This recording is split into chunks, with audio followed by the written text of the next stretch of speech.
County 911. Yes, I am a teacher at Columbine High School. There is a student here with a gun. He has shot out a window. I believe one. I don't know what's in my shoulder. If it was just a last beat through it. Okay, has anybody been injured, ma'am? Yes. Okay. I moved to Colorado when I was 11 years old, and we toured several different schools, and I remember we settled on Columbine. It just felt like a safer environment. Today in northern Minnesota on the Red Lake Indian Reservation, a 16-year-old Chippewa boy went on a shooting spree. Tonight we are learning more about the 16-year-old teenager accused of killing 9 people. With having the metal detectors and having the security guards, Red Lake was the safest school in the state of Minnesota, in my opinion. John 911, what's the location of the emergency? Sandy Hook School. I think there's somebody shooting in here. In Sandy Hook School. Okay, what makes you think that? Because somebody's got a gun. I saw a glimpse of somebody. They're running down the hallway. Okay. They're still running. They're still shooting. Sandy Hook School was a joyful place, idyllic kind of a setting for an elementary school. We all felt special to be able to work there. Do you have the caller for the shooter? For a shooter? Yeah, the caller is stating that there's an active shooter in the school. Where at? What's the address? Stoneman Douglas High School in Parkland. This town was a bubble. It was just a shelter outside of the world. There's even a song on YouTube where it's Parkland, it's safe after dark, man. Our generation, everybody at my school was born at least a year after Columbine, and we still had to live through this. If that's not an example of government inaction resulting in the death of our citizens in future, I don't know what it is. We will not be silenced. It has gone on long enough. I will fight every single day, and I know everyone else here will fight for the rest of their lives to see sensible gun laws in this country, and so that kids don't have to fear going back to school.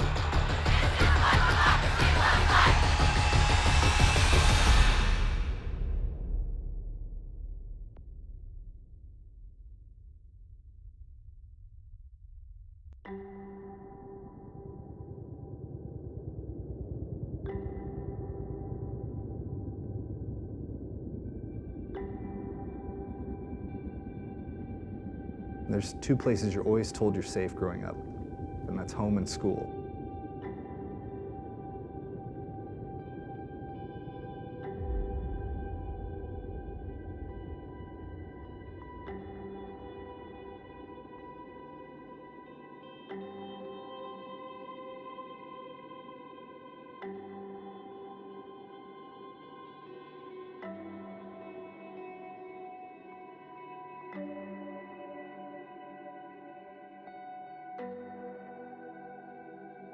In 1999, we had no frame of reference for what a school shooting was. There was never an active shooter drill. There was nothing like this, and so we really couldn't comprehend what was going on. It was our prom weekend, and as principals with high school students, you worry about kids making wise choices. At assemblies, I was always the last person to talk or present, and so I had the students close their eyes, and I said, each and every one of you are a valued member of Columbine High School. Each and every one of you are an important member of our family. And then I shared some vulnerable times in my life. I said, now I want you to open your eyes and imagine what it would be like on Monday morning if that person sitting next to you, probably one of your dear friends, is not there because he or she made an unwise choice. And I said, I look forward to seeing each and every one of your smiling faces on Monday. So after the prom weekend, I actually had kids come by my office smiling. They said, here's my smiling face. Well, fast forward 24 hours. I was a freshman at Columbine High School. So I was 14 years old sitting in math class, and all of a sudden the fire alarms were going off. I'm thinking, what do I grab? Oh, it's a fire drill. We're just gonna go with everybody else and we'll be back in 15 minutes after the fire drill's over with. My best friend was Corey DePuter. We walked into the library to meet other friends preparing to go to lunch. Corey was the first person to say, it sounds like gunshots. And we all immediately dismissed it, saying, it might sound that way, but we're at school. I started watching, and I could tell people, word got around that I had a child at Columbine, and, sort of being looked at with concern. I wasn't concerned. There's 2,000 students in that school. If something bad was happening, What are the chances? We heard glass breaking and then just, and I have grown up with guns my whole life, and I knew what that sound was. I knew what it was, but I'm always pointing away. You know, you hear the sound coming away, not towards, but I knew what it was. I knew exactly what it was when it was happening, and I grabbed my girlfriend and we ran into the neighborhood. Jefferson County 911. The teacher ran through the same doors we just entered, yelling for everybody to get under the tables. Somebody had a gun. And I remember we all stood up because it just didn't make sense. We couldn't understand what was happening. Then she yelled again for everybody to get under the tables. We got under a table with 2 students who we didn't know, and we waited. And it was just 10 minutes after that that the perpetrators entered the library. Daniel was doing what he liked to do, which was studying. He was in the library. And it was lunchtime, but he was in the library. It took a long time to find out. I went to a school where the kids were going when they escaped, and they had counselors there. Okay, why do they have counselors here? What are they not telling us? After being in that room for 40, 45 minutes, I thought, what am I doing here? I need to be with my family. So I left. And eventually the police called that evening and said, we can't get into the school because of potential for bombs. We'll call you if there's any news. We went to bed that night not knowing if Daniel was dead or alive. They entered our section last and fired numerous shots under our table.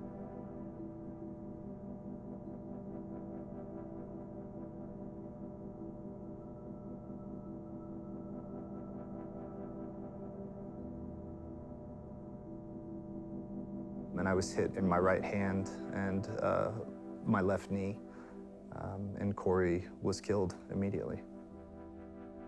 It wasn't until noon of the day afterwards that the police came to the front door and informed us that he was one of the victims.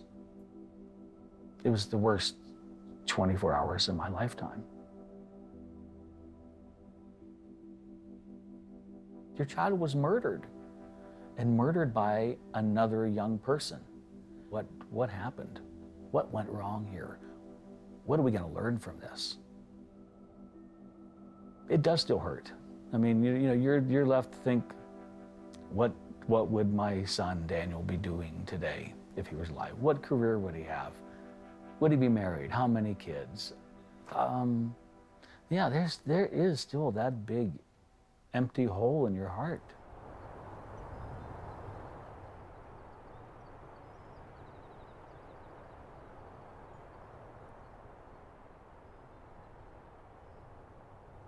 When I met Corey, we became inseparable. He listened to the same music that I listened to. He dressed the same way that I did. We had the same hobbies. We had a really, really profound bond with each other. Losing him was incredibly difficult for me. And above all else, above what a school shooting is or actually being wounded by a gunshot, the tragedy for me was really defined by losing him. So I had been injured, but I was not internally injured. As far as gunshot wounds are concerned, mine were pretty superficial. But my emotional pain was off the charts. There wasn't a scale for it. It was an absolute 10. It was beyond a 10. Nobody ever asked me that. Nobody ever talked about that. Nobody ever provided me or my parents the education about, look, we're gonna prescribe opiates for short-term pain management, but this is how it's going to affect his emotional pain. The first time I ever started to go into the stages of grief was about 30 minutes after the shooting. I was taken to a triage area and I was completely numb. I couldn't feel anything, I was pale, there was no emotion at all. And I remember just having this emotional catharsis where I just broke and I started screaming and I was emotional, and that was appropriate because of what I had just experienced. And so that was really the first time I engaged emotionally. And then about 15 minutes after that, I was lying in a hospital bed, medicated on a variety of substances that were intended to sedate and to relieve pain. And it was like somebody had just turned the faucet off. that emotion went away. And I didn't even know it at the time, but I started taking medications off-label, started taking more than I was prescribed to be able to keep that faucet shut off. And so those emotions would bubble up at the strangest of times throughout my 20s, and I always had a medicinal solution. I would feel something happen where I would be taken back to those emotions, and I would take a drug to be able to numb it, to shut it off. I didn't experience a lot of the healing that my classmates did in our senior year because I withdrew from that community. And that was a huge problem for me. It allowed me to isolate, and then it allowed me to spiral into my own addiction. And so I did a complete 180, and I started to rebel from my parents. I started to stay out all night. I fell into a friend group that would really support the behaviors that I wanted to exhibit, which was life in the fast lane. I was gonna do whatever it took to not have to feel present. And so what started in those initial months as prescriptions almost immediately turned to alcohol, marijuana, illicit narcotics. I had never used alcohol, marijuana, anything prior to Columbine. And within a matter of months, I was in active addiction because my drug of choice was more of whatever you have, I want. At that point, my primary emotion was empathy and sadness. Now that emotion has evolved over time to where that empathy and sadness remains, but my predominant emotion is anger. I'm angry because we live in a society where we allow this to continue to happen. And I'm angry because now I have the perspective of looking back at Columbine years later and seeing the way that it affected the community.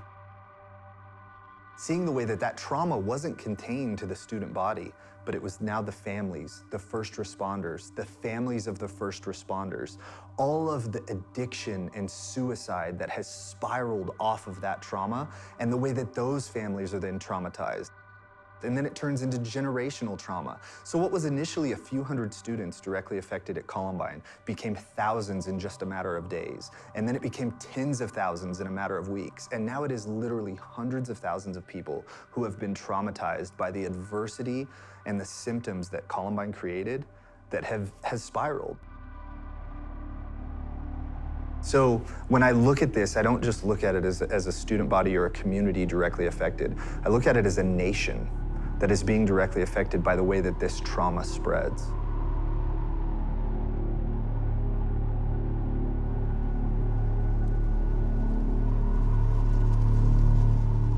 We start talking about Columbine. We're like, oh, well, what if that happened here? You know, that would be something if that happened here. We're one of the closed reservations, sovereign nation in the United States. There's only 2 reservations that are closed. But Red Lake is it's a tight-knit community. You know, everybody knows everybody, everyone knows everything, that kind of thing.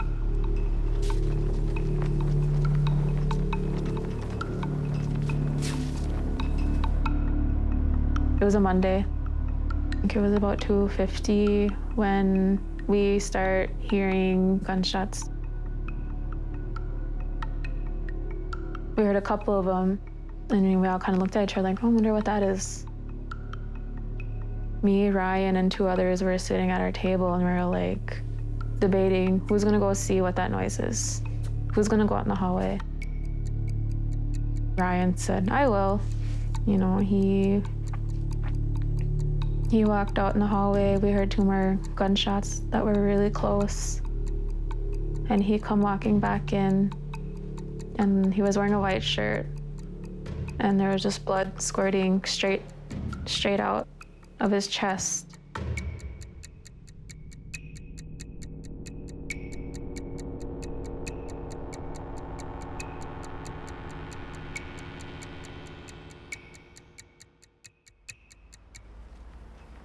In the gym that I work in, we listen to a lot of music.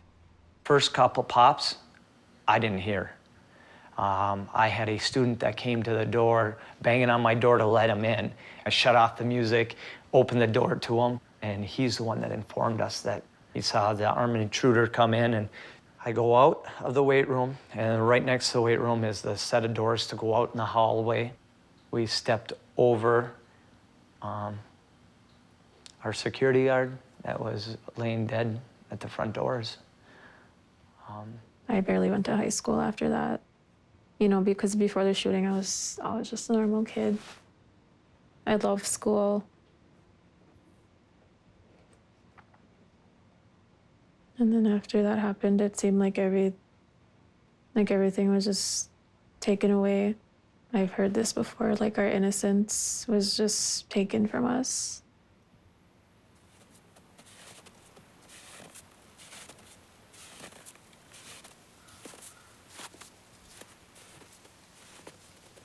Could feel them kids' fear as soon as you got in that room. Could feel that. My heart just broke because you could feel them. You could feel how scared they were.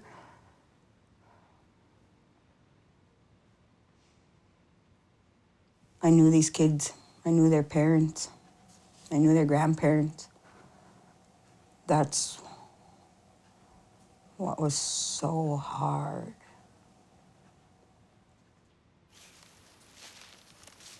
I don't know what happened. From what I'm told, I just took over.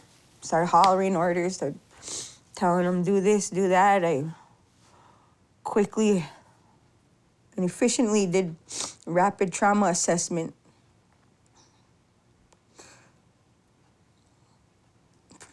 From head to toe on each baby, checking blood pressures, telling them, you know, patch here, hold your hand here. Come on, you guys. Come on, you guys. Snap out of it.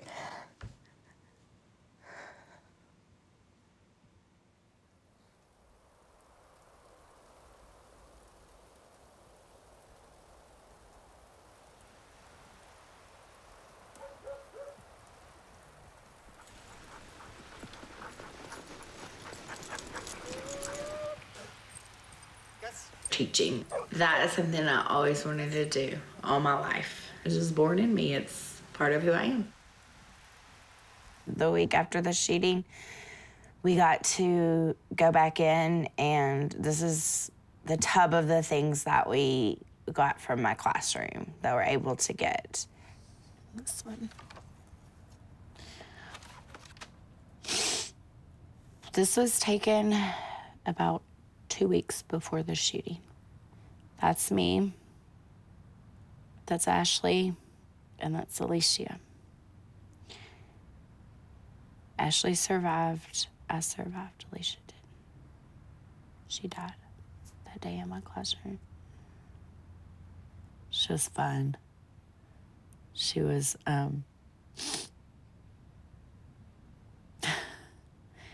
she made me laugh a lot. She was, she did her work. I mean, as far as studious go, she was good at that. But she could also be a handful, but in a nice, sweet, fun way. I don't think any of those three people exist anymore. But I loved being a teacher. That's all I ever wanted to do.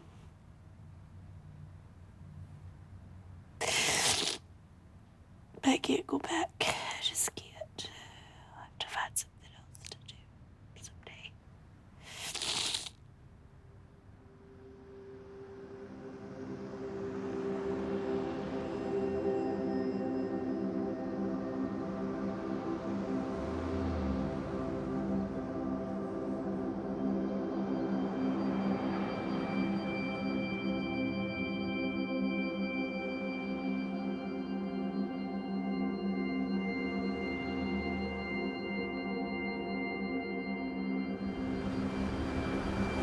My favorite part of working at Sandy Hook School was working with children, working with children's literature. To be part of a child's life when they're learning to read and they are getting to know children's books and stories and characters, to me, that was a dream come true.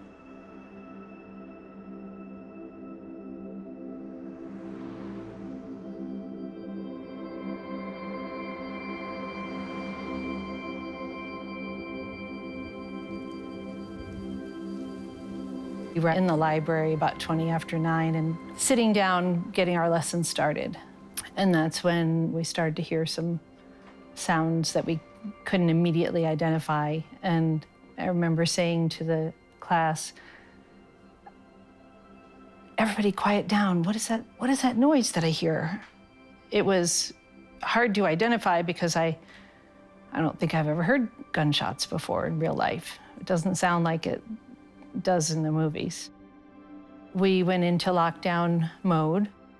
That meant I had to go into the hallway to lock the doors and pull them closed. And my key didn't work on the last door. We told the children they had to crawl on the floor quietly and we had to get into the closet. And one of them said, "Why?" And I said, "Because we have to find the best hiding place in the school." And another one said, "Do we get a prize?" And I said, "Yes, you do. You get a prize." And one of them said, "Is it candy?" I said, "Yep, it's candy." John 911, what's the location of the emergency? Sandy Hook School. I think there's somebody shooting in here. Sandy Hook School. Glimpse of somebody. They're running down the hallway. Okay. They're still running. They're still shooting. Sandy Hook School, please. We were watching a news clip and a woman was saying, standing outside the school, and she was saying the principal had been shot. And I thought, that can't be right. You know, it was an unbelievable thing. It was late in the day. It was like 4 when I found out that Abiel had died. My dad called and spoke to my mom, who was working there at the time, and said that he had spoken to Abiel's dad, Jeremy, and they were talking about some logistics. Jeremy needed people to be able to park in our driveway, and my dad said, "Well, sure, but yeah, of course, but Abiel's okay, right?" And Jeremy said, "No, she's gone."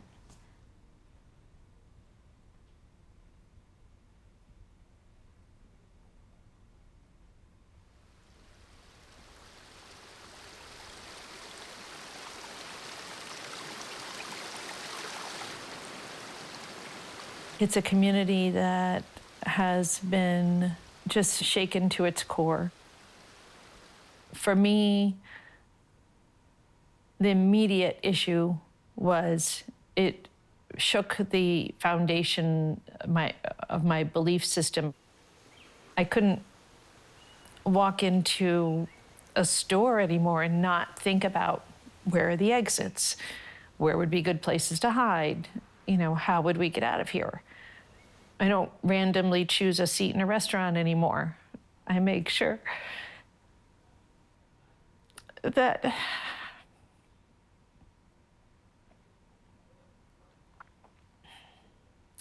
when I walk into a restaurant, I try to make sure that I'm sitting in a spot where I have good visibility.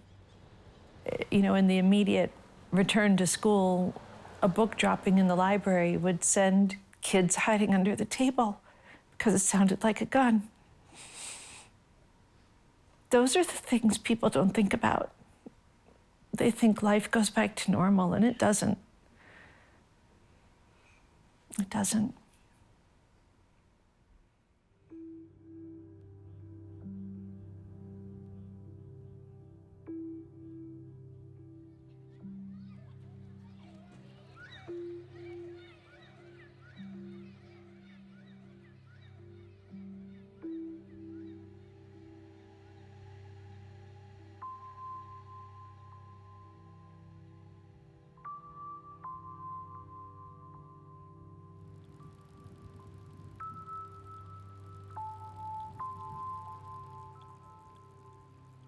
In the morning of Friday, December 14th, 2012, Daniel got up to walk his siblings to the bus with me.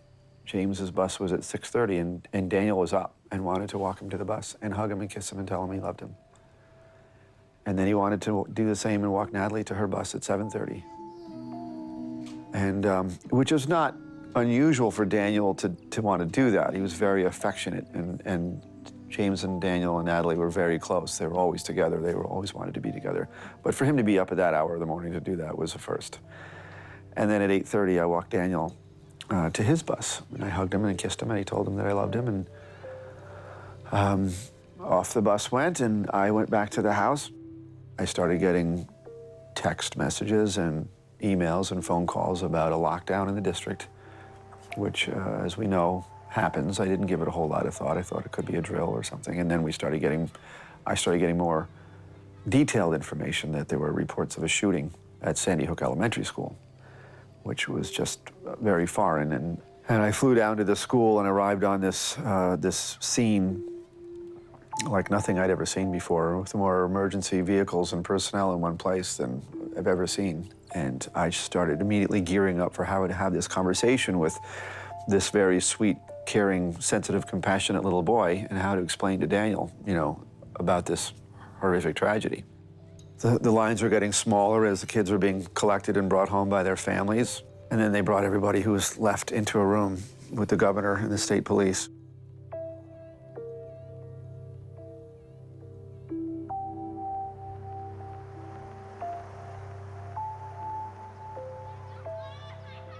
I had just been elected to the United States Senate. I was in between the election and my swearing in. December of that year, my entire Senate career, took a right-hand turn that afternoon.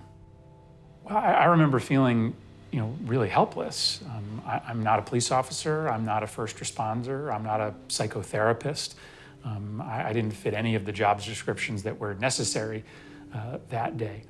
I remember getting a phone call early in the afternoon from Ed Perlmutter, who's a congressman in Colorado who represents Aurora. He's a good friend of mine, and he called to give me some advice. He told me that the most important thing was presence, to just be there. What I got from being there that day is that that pain is indescribable, even to watch. And it just made me realize that I needed to spend part of my life in a way that made sure that no parent ever had to go through that moment ever again. I mean, having just watched parents go through that moment of realization that your child is not coming back made me commit right there that I was going to make sure that I lived my life in a way that lessened the chances that something like that would ever happen to any other set of parents ever again.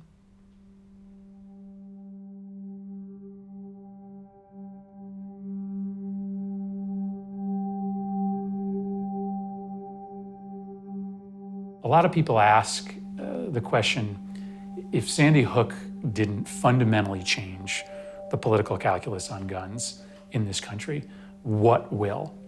I don't look at it that way.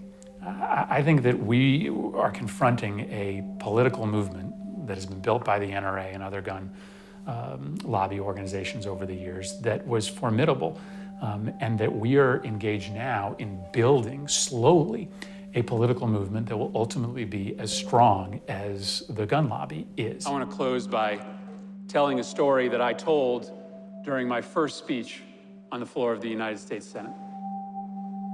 I want to introduce you to... And so this is about political power, and political power is accumulated over time. It doesn't change hands in one moment. Sandy Hook is important in the sense that it awoke the nation, not just what was happening with respect to mass shootings, but it did open the country's eyes in a way that, for whatever reason they weren't open before, to the violence that was happening in our cities all across this country.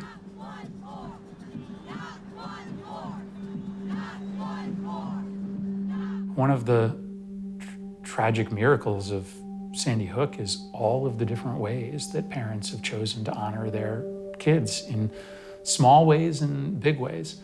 They don't hide their grief. They don't hide how this has, fundamentally changed their existence.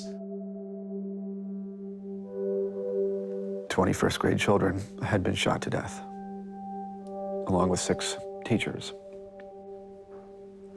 I have this image of Daniel on Thanksgiving morning. We used to host Thanksgiving at our house. And we have a photograph of this, but he was such an active participant in everything in our home. And he wanted to be part of the getting ready for Thanksgiving. And I have this image in my head. He had a little sweater vest on. He wanted to be dressed up. And he wore his little headdress that he made in school for Thanksgiving. And he had that on and his little vest on, and he had the vacuum cleaner, which was probably taller than he was. And he was vacuuming, trying to help out and get ready for his cousins coming over. That's the kind of kid he was.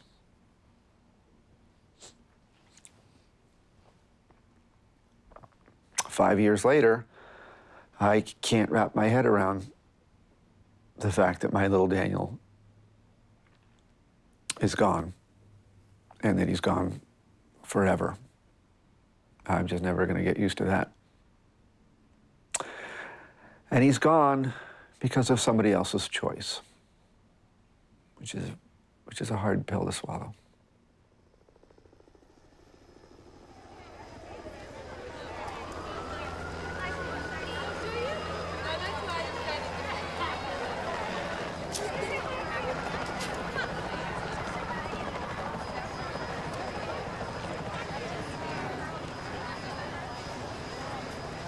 Like, not only is it my sister's birthday and all, it's also, yeah, she's fine. She was in Garnet.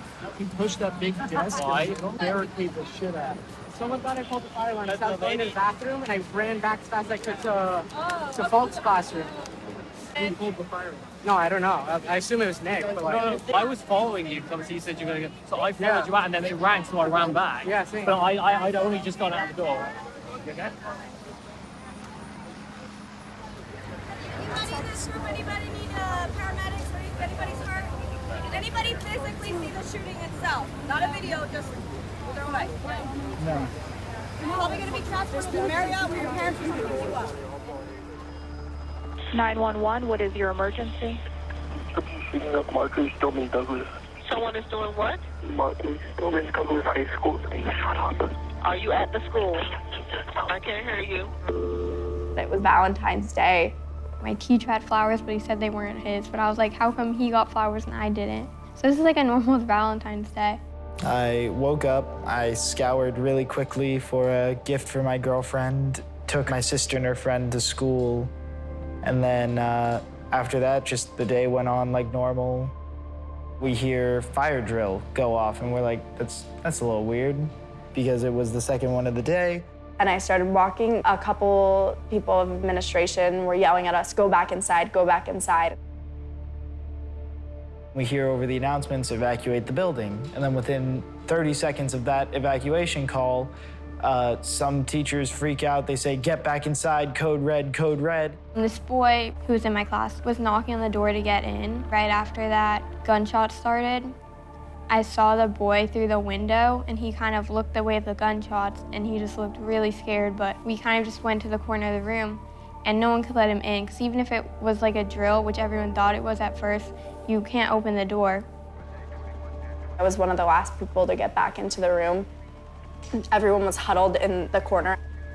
Slowly, one by one, 19 of us made it into a closet, just to stand there, hide, real quiet. I was right by the door. They opened the closet door to peek out, and also it was just getting too hot in there. We couldn't breathe.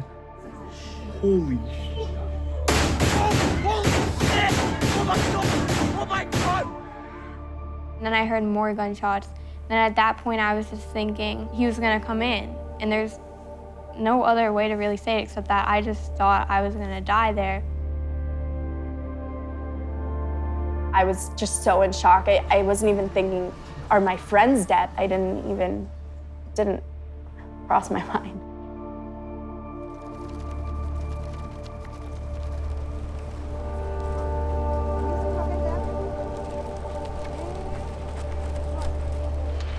I was focused on what I was going to be wearing to prom 1 week ago. My main concerns were my grades, college acceptance, and my social life. Now I'm a high school senior who is worried about which memorials I need to place flowers at. My main concerns are funerals, gun control, and whether or not I'm going to be shot wherever I go. Because of the systematic failure of our government on every level, people are dying every day. This will not be forgotten. We will not be silent. You're going to make a change.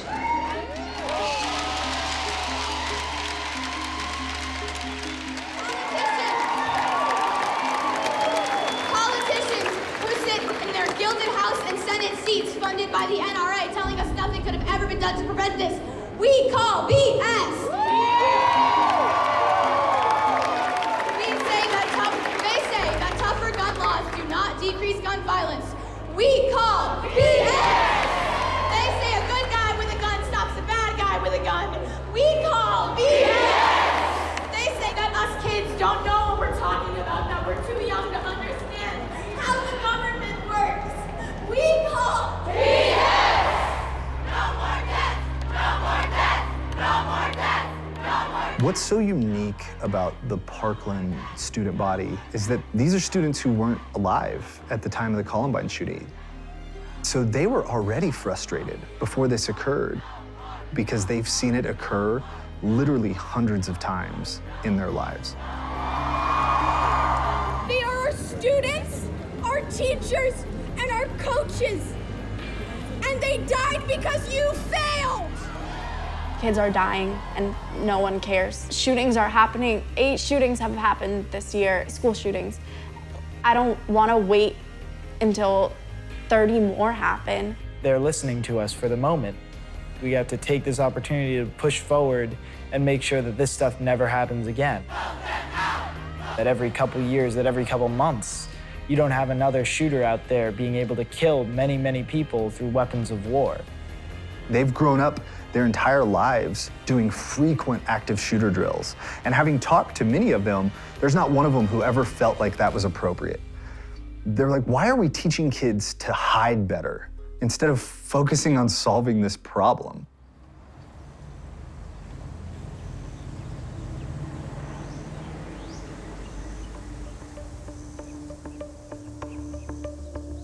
What we're going to practice is, I'm just going to say, boys and girls, we're going into a lockdown. And when I do that, you're gonna do the following things. You're gonna barricade the penthouse door. You're gonna have something in your hand that you can throw potentially at an intruder. And then you are going to hide. Remember that when we hide or stay in place, we do it in that corner over there because there is not a direct window into our classroom from there. We're going into a lockdown. Go.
This is a very different job in 2018 than it was even 10 years ago when I graduated and got my first teaching job. We're not only in charge of the academic needs of a child, but also, a big push for social emotional needs and behavioral needs and addressing the whole child. But on and above that, keeping them safe from a potential active shooter it's just mind-boggling to me. The whole lockdown protocol has kind of changed. The way that we think about that has changed. Just being in that moment and having to think how do I protect the 50 kids that are with me? And what if you don't make the right decision? And what if all this training you have in place and you think you're making the right choice, but maybe it's not, and that's frightening. So every classroom door is locked all the time so that in the event of an emergency, you don't have to go out into the hallway and fumble with keys and have to try to lock it. But we have these magnets kept in the door so that if children have to leave to the bathroom or whatever, it's easy to pull them out in an emergency and pull the door closed.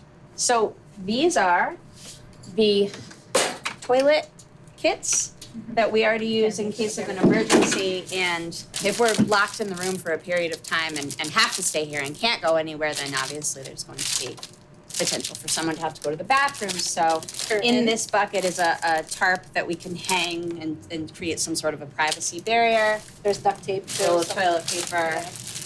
All windows have to be covered because it's just one more potential way to protect yourself so that a person could not look in the window in the event of a lockdown where we are staying in place and we are sitting quietly in the corner. We want to make sure that we're blocking any way that they could potentially see us or see what we're doing. I grabbed like a hardcover book because if someone actually came in, I could hit them with it or throw them at it and probably get them unconscious or something. I grabbed a couple of flimsy papers, but that was kind of in the moment because I was kind of rushing, but in my head, anything that I could grab would help me out if it was possible. Mm-hmm. Like, if you're not quiet, somebody could like shoot at one of us and one of us could get serious hurt. And we don't have like nobody to call or something. I learned that there's actual people out there that don't know what they're doing and they're actually pretty insane and they can come to school at any minute and harm you and your friends. We actually have to practice about this type of stuff and that this stuff actually happens and that we actually have to be ready for it. Yeah. It's scary because it's life or death. It's someone's child. I'm a mom first. That's someone's son, daughter. I can't fathom what that would be like.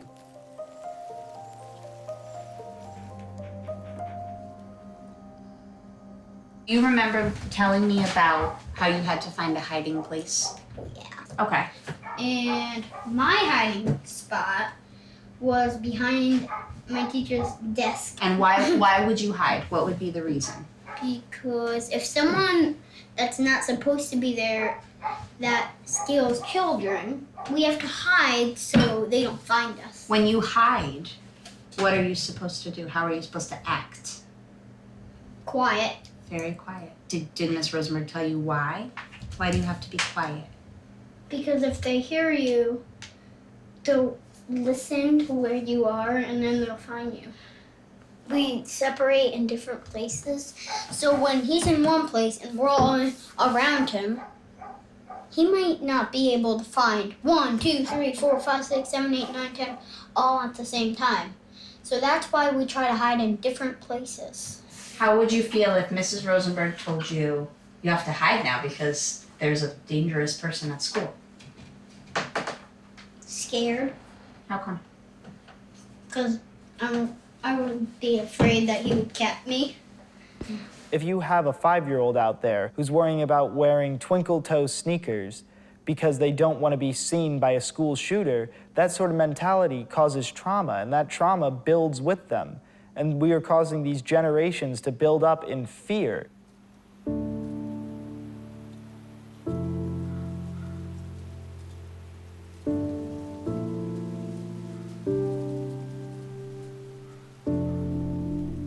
There's Whitney. She was a really good student, very conscientious, worked hard, sweet, liked by everybody.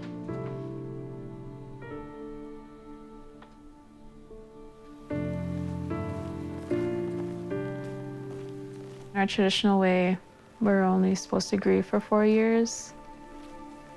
13 years later, I'm still, we're all still grieving. When I was leaving the school, I was like looking for Chanel. I was wondering where everybody was because I didn't see Alicia, I didn't see Thurleen, I didn't see Chanel. I was just going like crazy. I was like wondering where is everybody. And then finding out they were dead,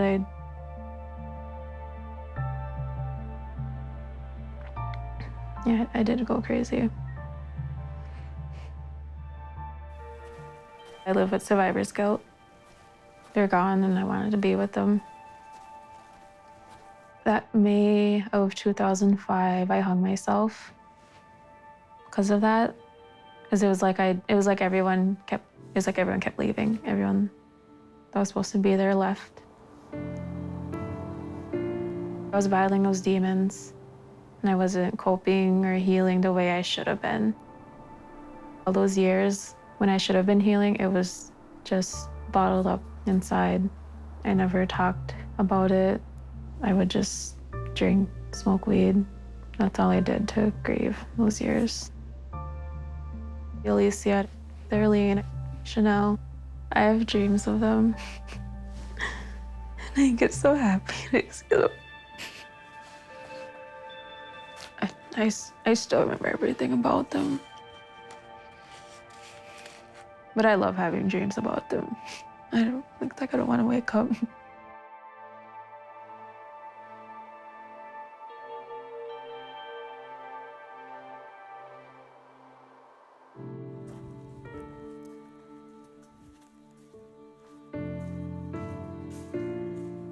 The biggest part of teaching is parents entrust you with their kids' lives, with their well-being.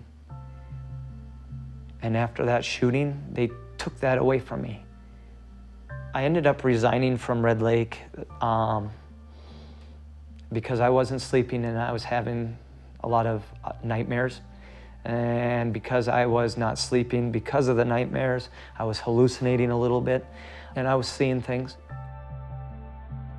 When you get really low, I mean, you're looking for something, but when you have a loving wife and 3 awesome kids, if it wasn't for my family, I'd be in a real bad situation. That changed my life. Well, it changed everybody's life here. I was medicated, depressants, antidepressants, anxiety meds, sleeping meds. They didn't help. My nightmares were terrible, terrible. And then I turned to drugs. I just wanted relief from seeing that, from hearing that over and over. About 6 months, I was fully addicted. About 7 years before I got clean. It's easy to dull your pain with drugs.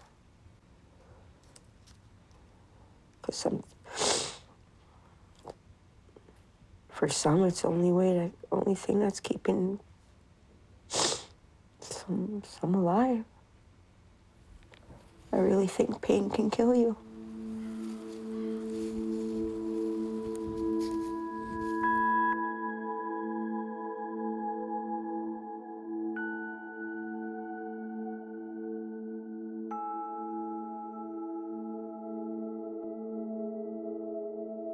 There was smells that would trigger trauma.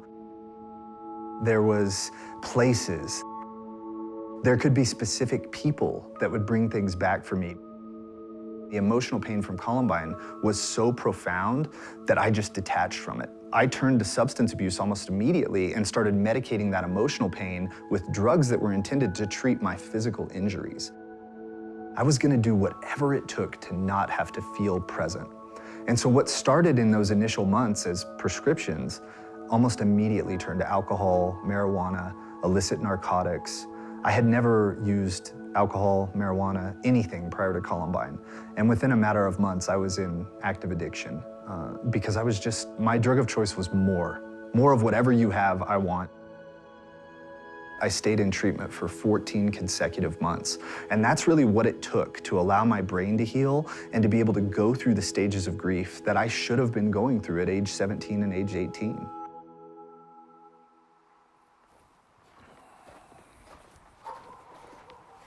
I am now the Chief Operations Officer for the Foundry Treatment Center in Steamboat Springs, Colorado. We do a lot of different things in here. CrossFit is something that we teach everybody the fundamentals of because you can't isolate. Like, it's a group of people holding each other accountable for being a better version of themselves, and that's really a core of what recovery is. I'm privileged to be able to do the work that I do at the Foundry, which is a combination of my personal experiences with trauma that led to substance abuse and then ultimately long-term recovery. And now being able to run a long-term addiction treatment center that really looks at substance abuse as a symptom of trauma.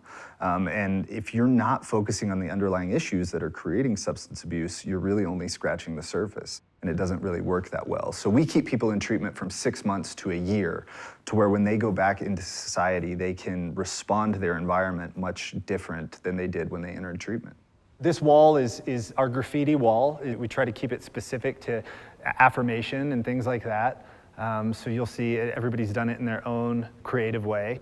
Every time it gets full, we do an event where it gets painted over and started fresh. So it's a pretty cool thing for the clients. And this is really indicative of many of the things that we have here. Is it's all supposed to show a continuum of not just the community that's here, but the community as a whole, the people who have been here before you and the people who will come after you. It's that connection between all of us that, you know, we wanted to isolate, we wanted to medicate. Instead, we're gonna lean in to whatever pain we're experiencing, and we're gonna heal through human connection. And that is so, so important.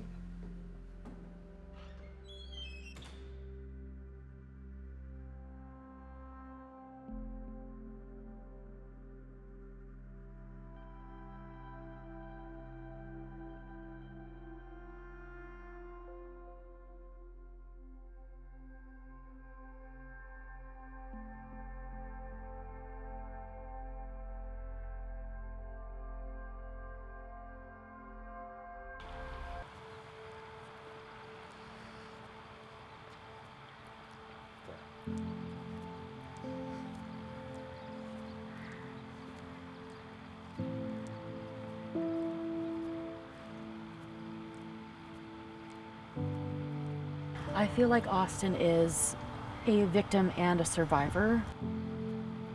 He's a victim because of what he sustained on that day with his best friend and watching what happened with his best friend, mentally, physically, his injuries, and injuries you can't see afterwards with addiction and something that you cannot physically see, which I think is why it's so hard for some people to understand the disease.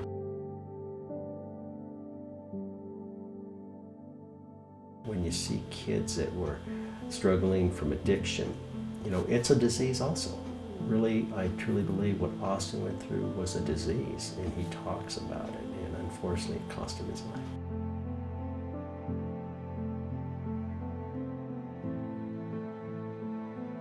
He knew that life was going to be a marathon, and that man ran like heck for that marathon. And the amount of work that he had done for survivors and even people unrelated to Columbine, but were related to this huge piece of addiction.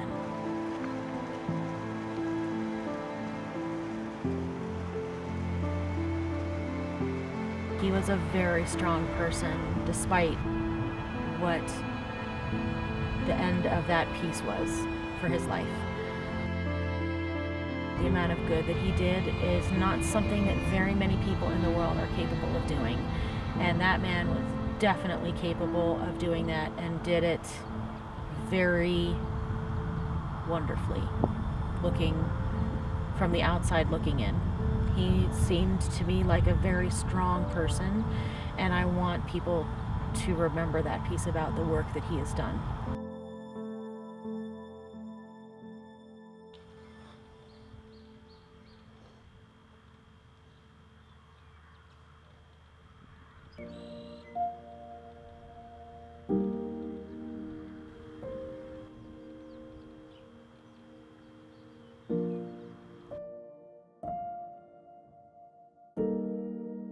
People who are not in recovery think that it's about getting help.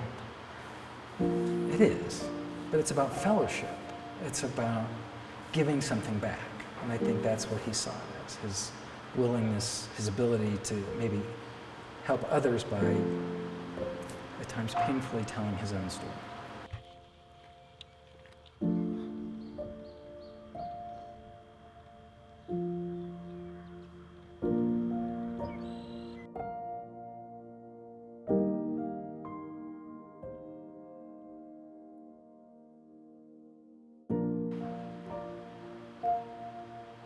he was so open that, and so committed to people opening their eyes to the reality of the situation.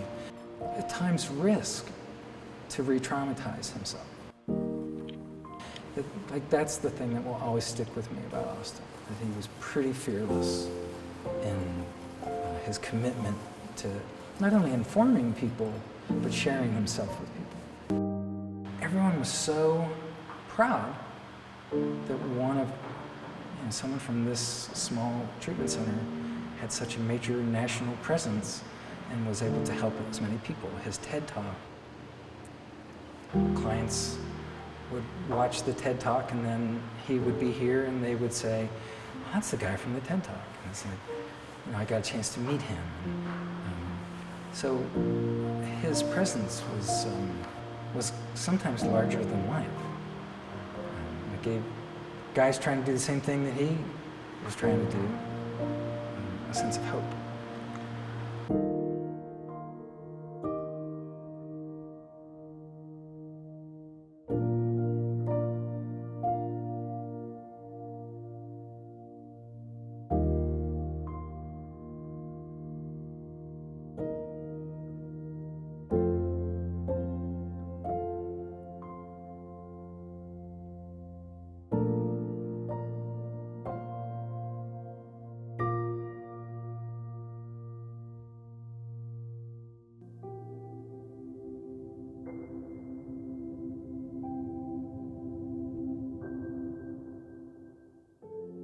They knew right away that they wanted to start a foundation in Aviel's name, that they needed to understand what had happened. They're both scientists.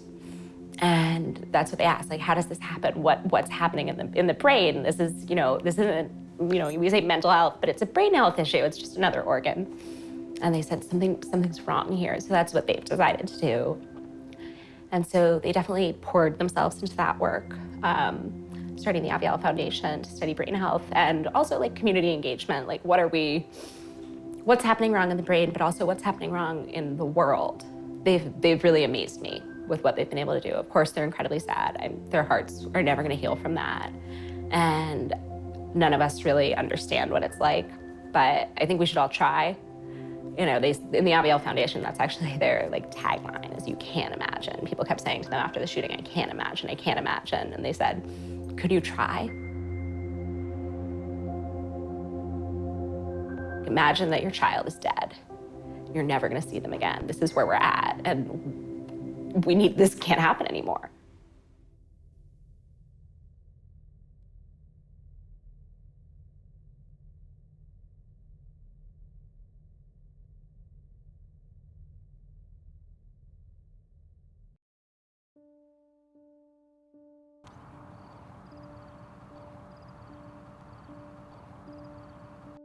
One of the things that we say when people first join our group is that we're so happy you found us and we're so sad that you have to be here. The Rebels Project consider ourselves a really messed up club to be a part of. It's very much there and it does exist, and you can go to your other members about whatever you want, whenever you want. I was at a military base. Upon hearing and determining that this was actually gunfire, I ended up running with a group of people that were fleeing from the shooter, and was able to get out of the building before they locked it down. You shouldn't fear for your life at high school, right? You shouldn't, go through these things anywhere. I was officially diagnosed with PTSD just a few months after the shooting. We talk about our triggers. We talk about a lot of things that we can't talk about with non-survivors, or, as much as our loved ones want to get it and want to help, it can be hard to understand. We started doing meetings at the Aurora Resilience Center with other survivors, and it grew from there. We are over 1,000 now. We represent 70+ communities. Impressive numbers, but also very sad to be as growing as they are. In the middle of the night when we can't sleep, I can jump on the Rebels Project closed Facebook group. Somebody's up. The relationships and the connections that people find through the Rebels Project would be one of the things I'm most proud of.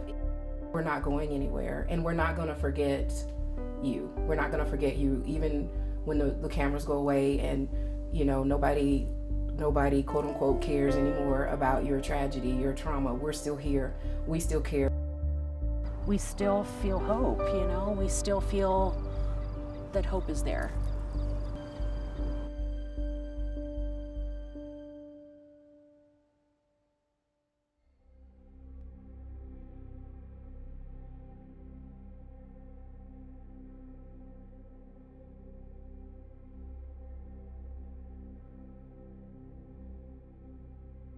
Surviving has taken on every form, including literal. It's a very day-to-day process, very minute to minute.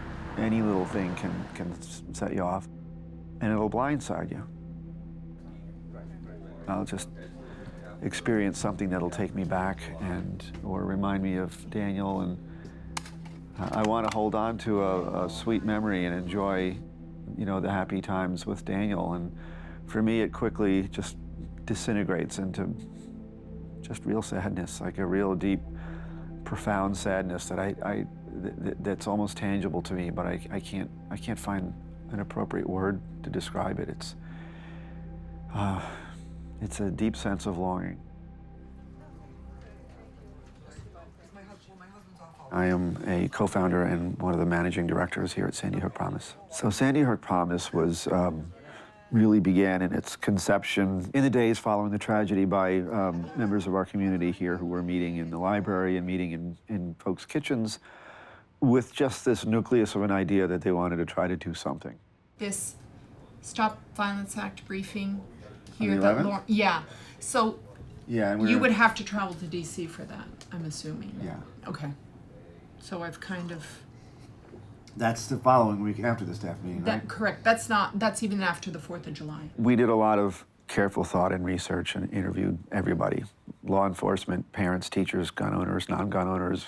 So we figured we could all agree that we want to protect our kids. We could all agree that we want to make our community safer. So let's start the conversation there. So we started to look hard at this whole idea of prevention. Like, how do we get into the conversation before the gun is even in the equation?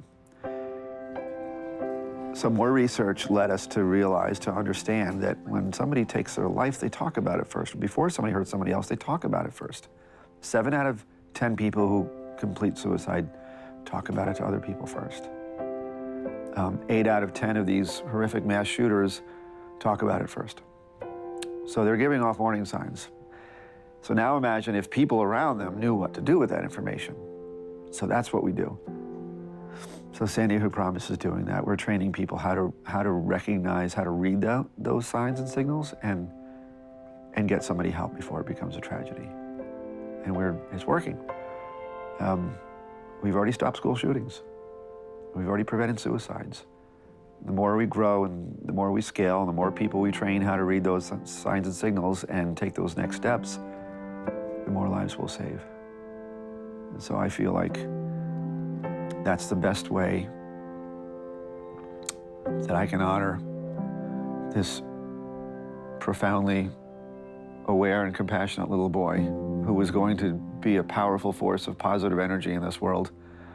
I have to do it for him. So I feel like that's my mission now. 1, 2, 3, Go go team! team! Thanks, everybody. All right. I like that.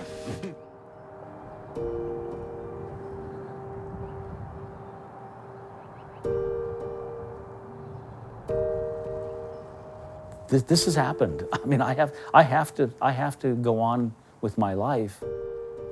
Yeah, sure, angry that it happened, but it's been some time now. What do I turn that anger into?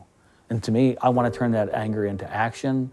I want to turn it into caring for my family. I want to turn it into, you know, some positive things, because otherwise, if I'm just going to continue being so angry that I can't go on, well then, that's not what Daniel would want me to be doing.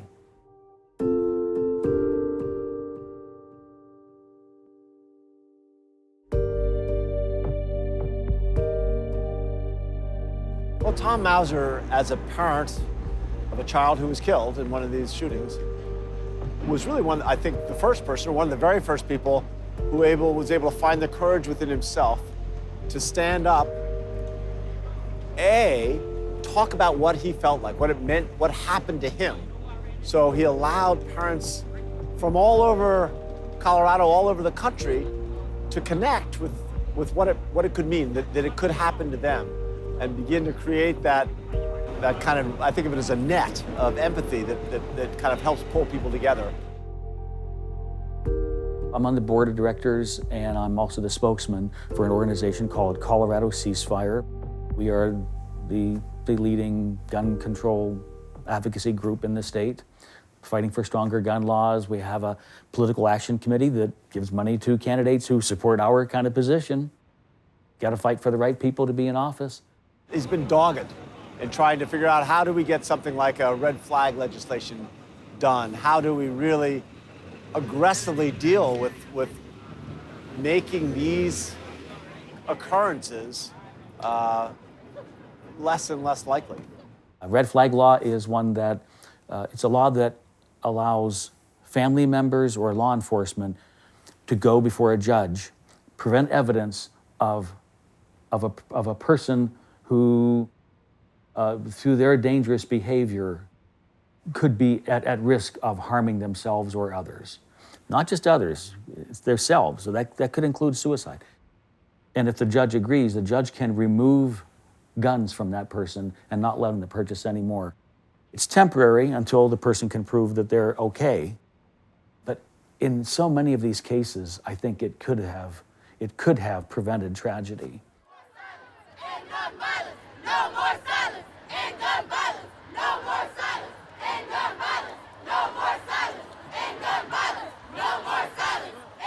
We understand the reasoning behind the Second Amendment. But when your civil rights and liberties start killing American citizens and not protecting their rights, because we all have a right to liberty and life, that's where we have to draw the line.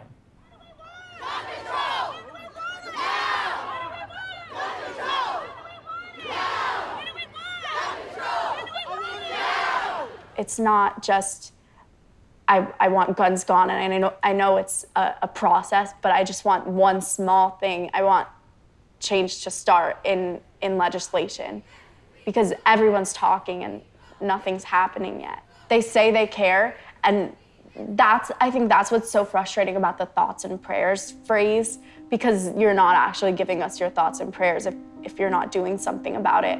And I think it's great you're thinking of us, and I think you can give us your thoughts and prayers, but you have to do something.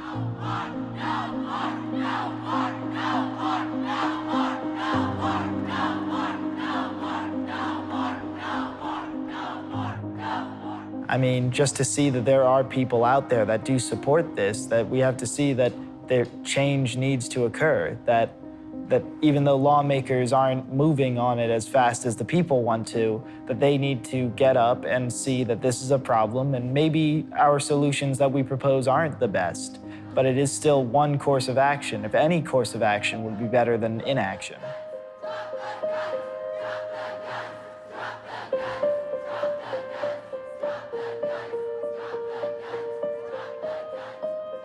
We're not talking about banning anything. We're not talking about taking away someone's rights or taking away someone's firearms. We're just talking about making sure that the public can stay safe. We have more of a voice than anybody else has before, and we are not going to stop. We are not going to be silenced. We are going to keep working on this because we have the ability to do so. We are in a place where we can keep going to Tallahassee. We can go to DC. We can do everything possible to make a change, and we are not going to stop until that change is made. Not today, never again.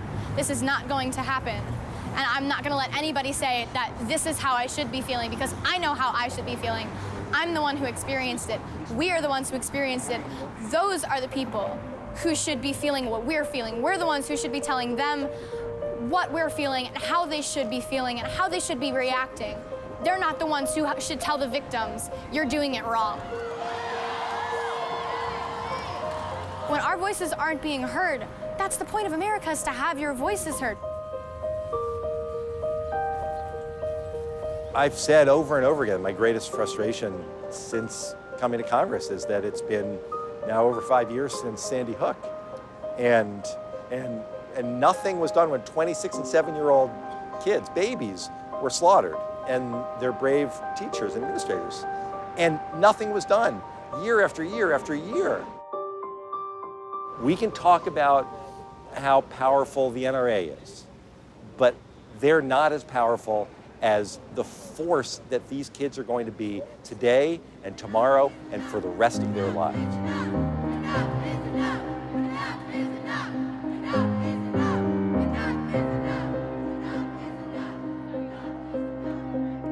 What they're saying is, one, we don't want to be the mass shooting generation, that things haven't really improved much at all on mass shootings over the last 20 years.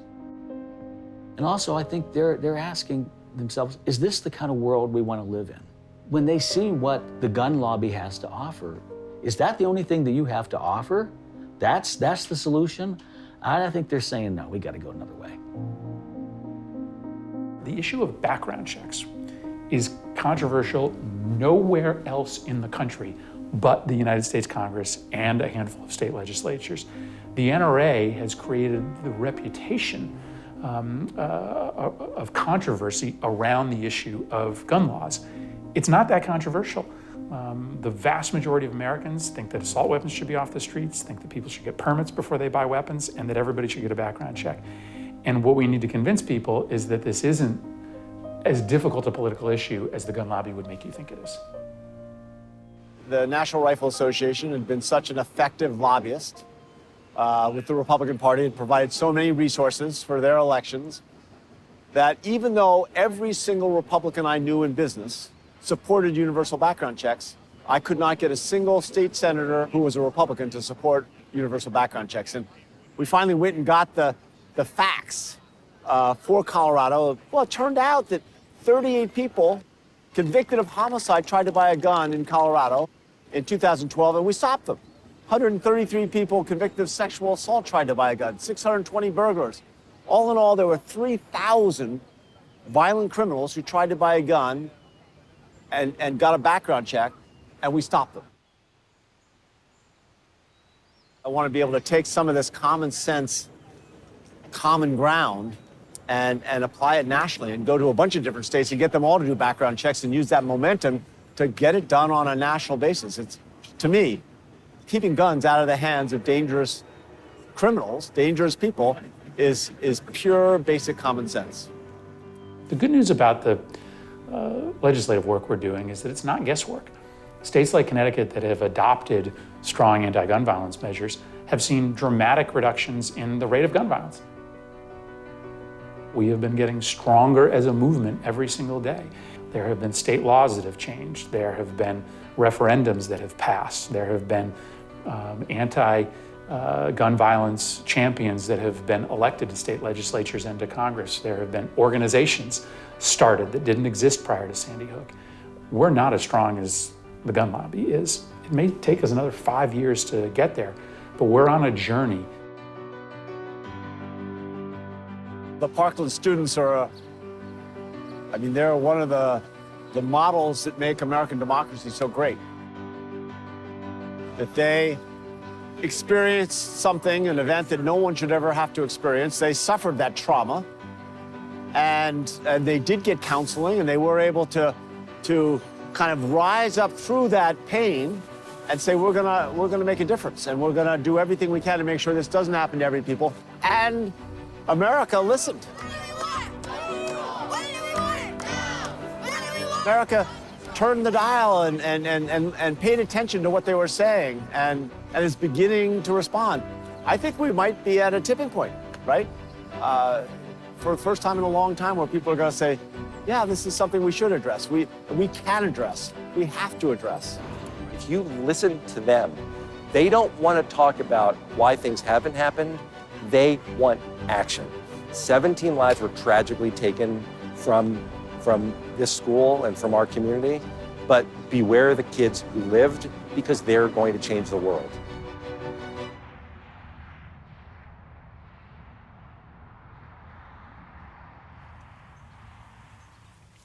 All you need is the passion in your heart and your soul to enact change, and you can do it.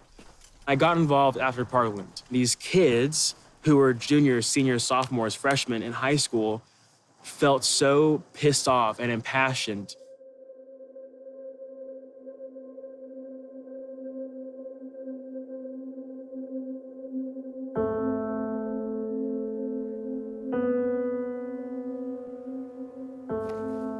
I don't fight in the movement for myself.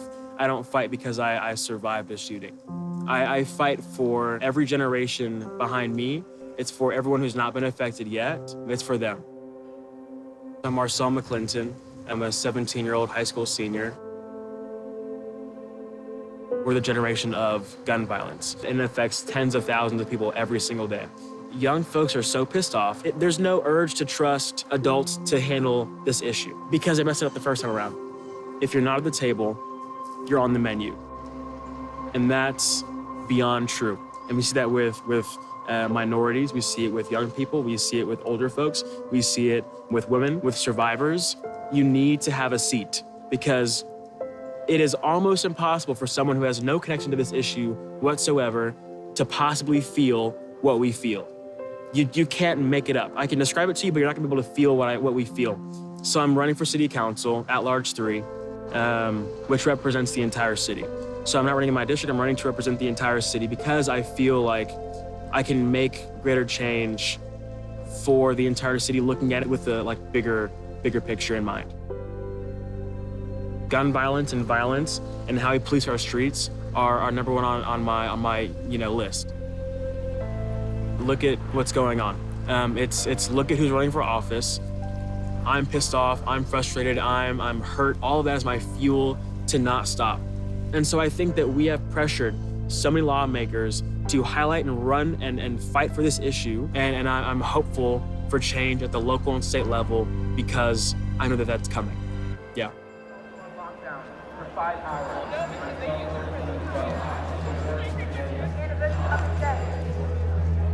But we sometimes forget that he himself was a victim of gun violence.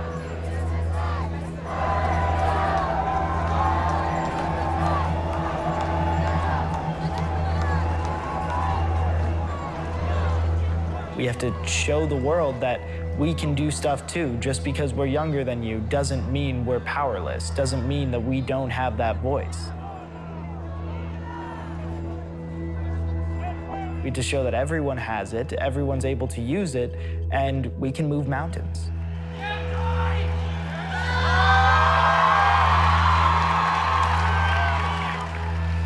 This is real life, this is reality, this is what's happening in our country and around the world today.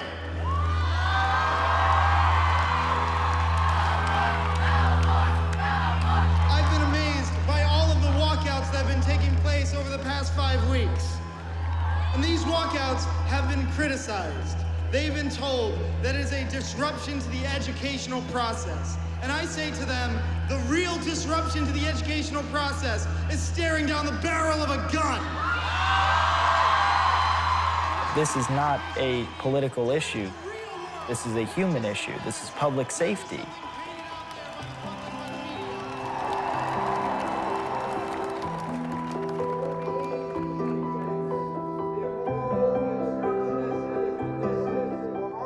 I'm marching for my little son, Daniel, and I'm marching with my children for my children. Watching really the youth of America, led by the teens from Parkland, just mobilize and activate around this issue the way they have is so powerful, so empowering. I really believe that, this tipping point that has been coming, unfortunately marked by the loss of lives along the way, I believe we're finally seeing that sea change that we felt coming.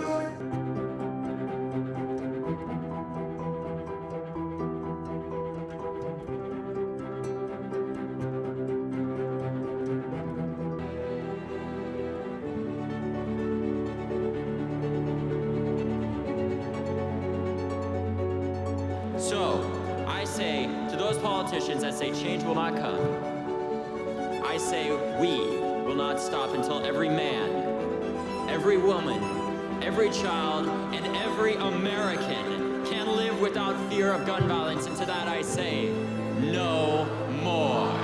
We can and we will change the world.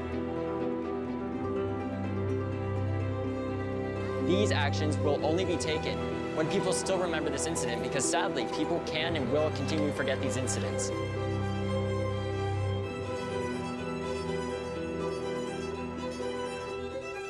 How many more children are gonna have to die until we actually say, oh my God, we've killed our future?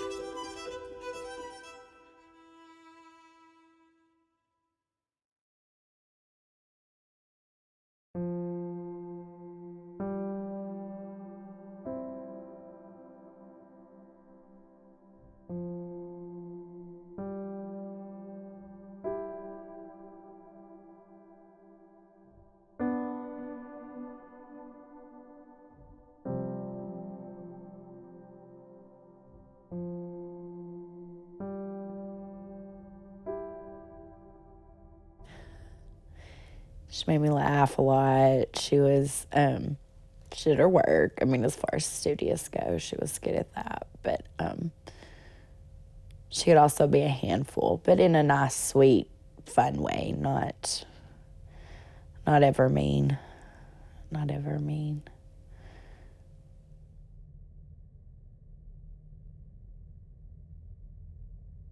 Mr. Sun, Mr. Golden, please shine down on me. Mr. Moon, bright through moon, please shine down on me. Oh, Mr. Moon, bright through moon, come out behind that tree.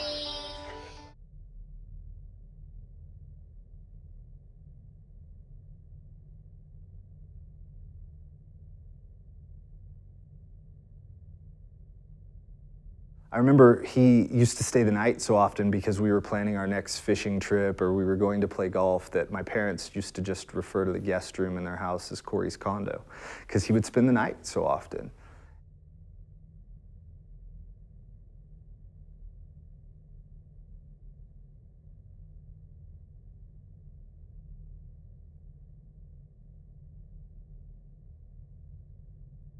This makes no sense.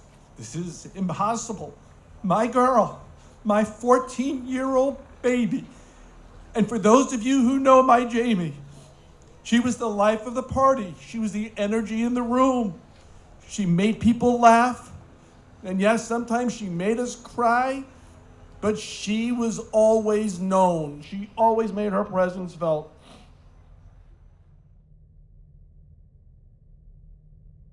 He loved to cuddle, he loved to play tag every single morning at the bus stop with the neighbors. He liked to watch movie, he loved the colored purple, he loved seeing the moon. And he loved eating his favorite foods, especially chocolate. He was so proud that he was learning how to read, and he'd bring a new book every day home.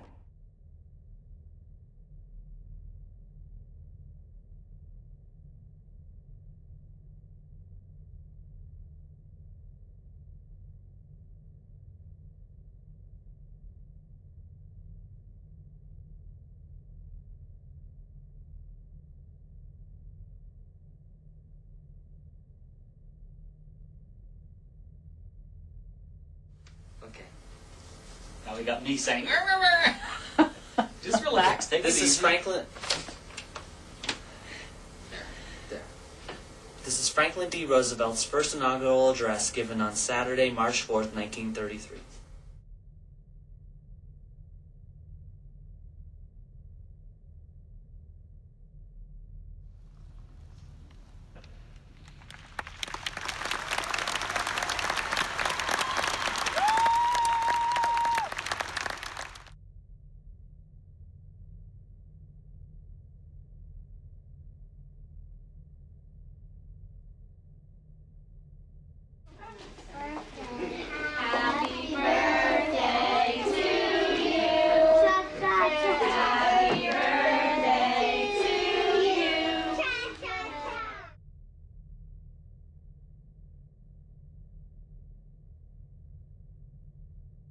She couldn't decide what to be for Halloween.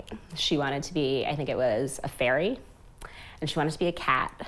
And I know that there was one other thing, and I know that it wasn't gender normative, it wasn't a girl thing, but she couldn't decide what to be. So she thought that she would be a fairy cat. And she wore like ears, and I think she had wings. And I'm glad she didn't choose, because she didn't get a lot more Halloweens. She told me I was like her best friend, and I told her, shut up. She was like, no, for real, you are. And my God, I didn't even think anything of it when she told me that. And it was just like a week. It was a week before that happened. And she told me that. It was like it was meant to be.